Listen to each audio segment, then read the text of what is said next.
Today, we are going to look at 5 words or phrases which are very common in English language. And these words are though, although, even though, despite, and in spite of.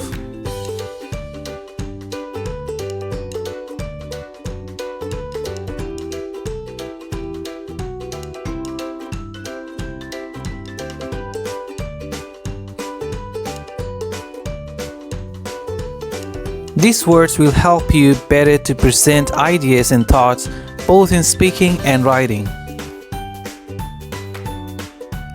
These words are widely used, yet many find it complicated to use. Let's start with though, although, and even though. These words are used with adverb clauses. To show the contrast and just to refresh your memory, clause is a group of words which has a subject and a verb.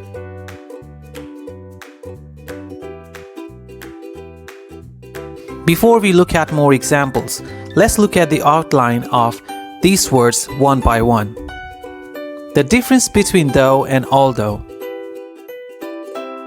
Apparently, both words carry the same meaning, so clearly there is no difference between though and although. However, though is informal and can be used either in the beginning of a sentence or in the middle of a sentence, and same goes for although. Nevertheless, the biggest difference is that you can end a sentence with though, but you cannot end a sentence with although.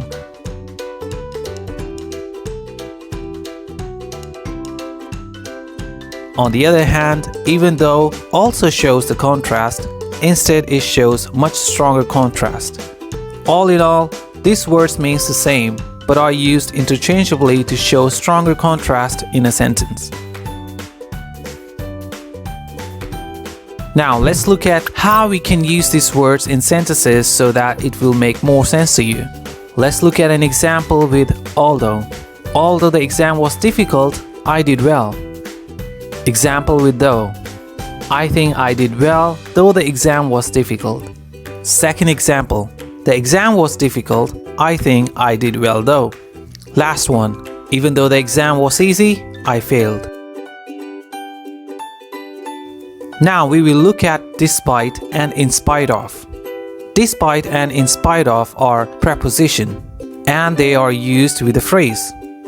Just to refresh your memory, phrase is a group of words, but it doesn't need to have a subject and a verb. It shows contrast. Before we move ahead with these two phrases, let's look at them separately. Despite and in spite of both means the same, which also means there is no difference at all, but they are used differently or interchangeably.